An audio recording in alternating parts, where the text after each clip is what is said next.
Good morning, thriving warriors and those who wish they were. Alexa, what's the date? Today is Wednesday, October 5th. Oops. Okay, and Alexa, what time is it?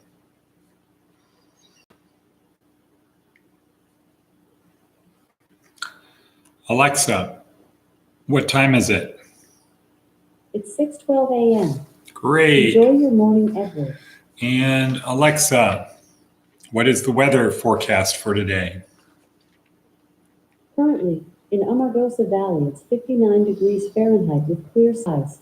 Today, you can expect lots of sun with a high of 91 degrees and a low of 55 degrees. Okay, great. So, still going to be in the 90s.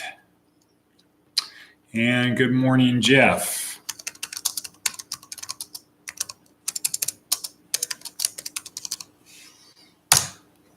Okay, so here we are at Thriving Warrior Career Services Department, where we help you get from point A to point B.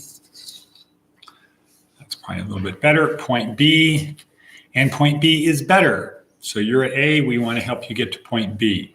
How do we do that? Well, we do that several ways. One of which is this podcast, but packed inside of this podcast is a link to our 4-week online basic training course. See notes down below, subscribe, click on the bell. You know what to do. Also is a link to the morning motivational video that I watch that gives me notes on what to talk about here. We also have a link to a video that goes along with our basic training course. Today, it is the first one on Ignatius of Loyola. We have a whole bunch of information and other links in there about the things that we do that we help people move from point A to point B, which includes housing, clothing, food, hygiene, skills training, and foundational employment and career planning services. So we do everything directly that people need. I'm up here at the Oasis in Amargosa, great 8-acre oasis out here in the desert. And finally, we have a Seth Godin blog post that we include. So again, our goal is to help you get from point A to point B. How do we do that? Well, we use little breadcrumbs, bleep, bleep, bleep, that are easy to follow. And they start from the premise of it's simple. And when I say it's simple, all I mean is it's simple. Doesn't mean it's easy. It's simple, ... Today, the simple thing is, it's simple, don't lie to yourself. When you think you're lying to other people, to your friends, to your family, to your boss, to your customers, to whoever, you're not lying to them, you're actually lying to yourself. You're the person who's going to be hurt in the long run.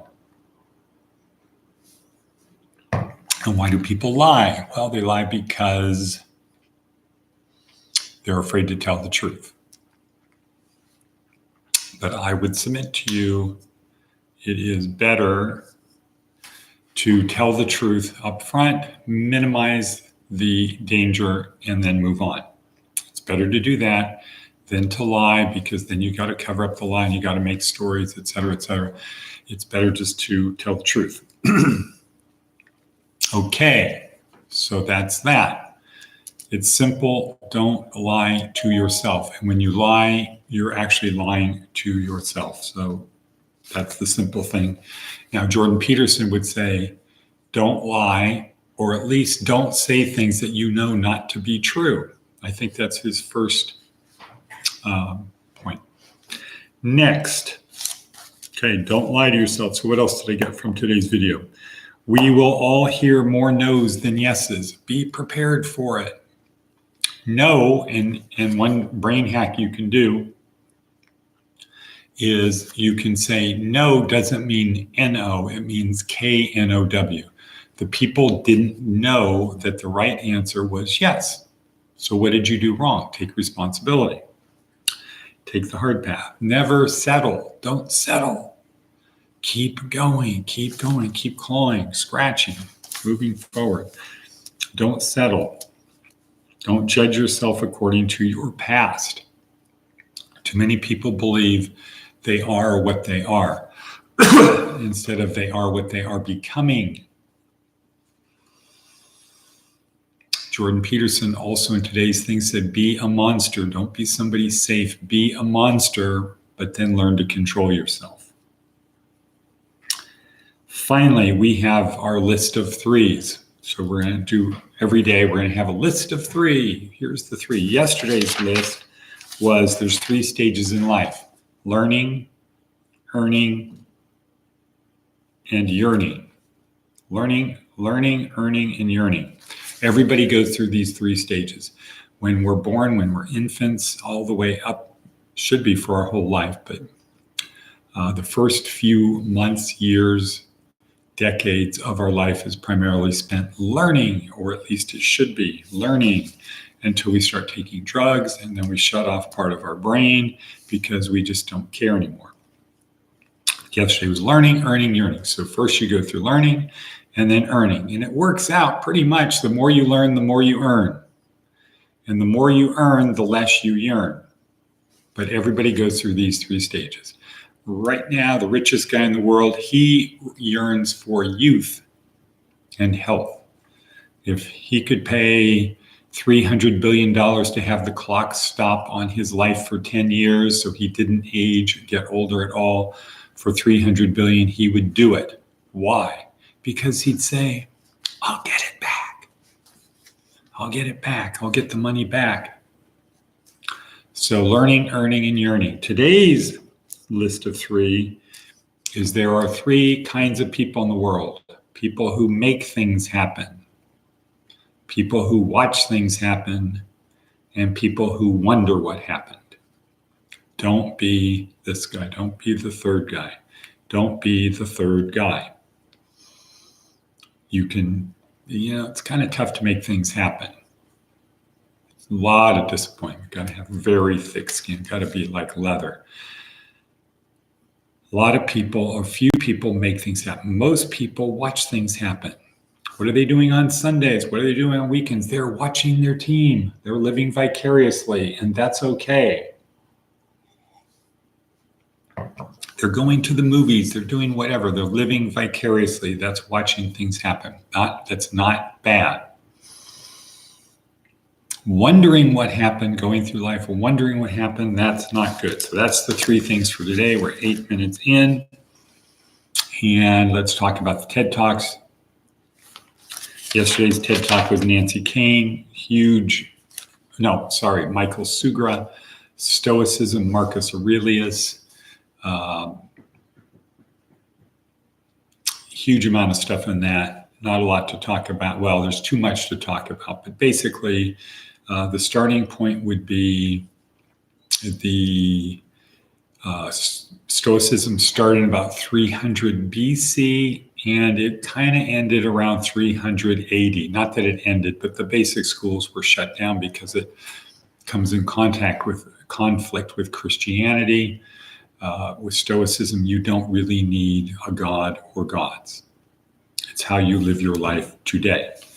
Whereas Christianity ultimately is all about living your life so that when you're dead, you spend it with Jesus and God the Father, etc. So when Christianity becomes the official religion of the state, it's kind of like, what do we do about these guys over here? These guys over here who say you don't really need to worry at all about what happens after you die, because it's either something or nothing, something or we're just atoms in the void. And if we're atoms in the void, we don't really need to worry about that or think about that. So it's how we live today. And even if it is not atoms in the void, how we live today depends upon how the god or gods will treat us after we're dead. So kind of a big conflict there between Stoicism and Christianity, and Stoicism lost. So we don't know as much about it today as they did 2,000 years ago. Let's say when Marcus Aurelius was the emperor of the world, of Rome, actually. But And so Marcus Aurelius had some journals that he wrote to himself because he didn't really have any friends because everybody always wanted something from him. He had no equal. So he'd go back and he'd write in his journals, and he left instructions upon his death to burn them. But his people found him and said, oh, hell no, we're not burning these. We need to keep them. They're too important. So we actually have the writings of the most powerful guy in the world, the stuff he wrote to himself that he wanted burned after he was dead. So in other words, there was nothing in this that he wanted to paint a good picture of himself. This was just the hard brass tacks. And we find out that in his inner soul, when he's talking to himself, he is completely a stoic, and it supports the categorical imperative, which we're not going to talk about today. We're at 11 minutes now. So a lot of breadcrumbs in there. Go back and watch that if you didn't. Today, Monday, crisis leadership. Yesterday, pure leadership. Today, practical leadership. And it starts with Ignatius of Loyola. And there's a short 10-minute little video that's easy to watch called The Olive. It talks about his life and how he got from where he was. And it's what our people are parallel to that, whether you're a veteran because he was a soldier that was injured in battle, that had PTSD, that climbed his way out of it, pre-psychiatrist, pre-medication, et cetera, and went on to create the largest educational organization in the world, more universities than any other system. So that's that. Our breadcrumbs. So what are we left with? We are left with Seth's blog. Steady state and the trigger for change. If every time there's a dish in the sink, you load and run the dishwasher and scrub the entire kitchen, you're never going to get anything else done. True. On the other hand, if you wait until the sink is overflowing and the kitchen is filthy before you work on it, you're going to spend a lot of time living with a dirty kitchen. Somewhere in between the two extremes is a productive, steady state. The same goes for your relationship with the customer, your staffing decision, and just about everything else we do all day. Setting the triggers for action is best done in advance and maintained regularly. Waiting for a crisis is expensive and risky. Wow, another great one. Okay, so we can be kind of obsessive compulsive about little details that don't really matter. Or we can be the other way, which is we don't take action until we're forced to. It's somewhere in between those two things, and it's probably different depending upon what you're doing, is a productive steady state. Find the productive steady state. Okay, cool, great. Now what? Now, bingo, bango, bongo. Yesterday was the only easy day. Push yourself just a little bit more today. Get a little bit more done today. How do we do that? Well, there are 4 steps or 4 ways. 1, get comfortable being uncomfortable because yesterday was the only easy day. What does that mean? Today isn't easy. Get comfortable being uncomfortable. Don't compare yourself to other people. Meaning, don't say, well, I worked harder today because I worked harder than him or her. No, compare yourself to how you are today to yesterday. That's it. Just compare yourself to who you were yesterday. That's how to make yesterday's the only easy. Compare yourself to that. Well, I did this yesterday. I'm going to do 1 more push-up today. 1 more whatever. That's what that means. It doesn't mean don't look at other people and say, well, they're this and I'm that. No, the context is as to making yesterday the only easy day. That's the context. Have a goal. If you don't know where you're going, any path will get you there. Once you have a goal, the goal will pull you towards itself. Be more samurai, which means that means try to do things as perfectly as possible given the resource and time restraints. Okay, let's go back to the top. How do we get comfortable being uncomfortable? Well, there's three ways to do that. One, embrace the suck. Don't complain about the suck, embrace it. You get in the car, the seat's too close. Instead of immediately trying to put the seat back so you're comfortable, embrace it and say, this is kind of interesting. Wow, how many people are out there? How many billion people out there would love to be in this little tiny level of uncomfort compared to where they are? I'm going to make a sacrifice of my comfort in solidarity to the people who really have it bad. Okay, get comfortable. So embrace the suck. Choose the hard path. Humility, hard work, take ownership, take responsibility, have discipline, and sacrifice. Sacrifice your time to help other people. And accept the struggle. Accept the struggle. Don't avoid the struggle. Don't think that, it's hard. I need to try to avoid that because I need to save myself for something else in the future. No, the harder you push yourself, the better it's going to be. From today's video, one of the things Jordan Peterson talks about is that we have genes inside of us that are not active, that become activated when we get in certain situations. So if you push yourself, you will become even better. All right, so we're at 1636. That's it for that. Let's try an experiment. Let's try to get somebody else. Let's invite somebody else. Send the link to the video to one other friend and let's see what happens. Let's try to do that. Okay, and waiting to hear from Diana. Diana, when you watch this, please send me a text. Let us know how you're doing in Montana. And with that, I'm going to say cut. Okay, and cut. Okay.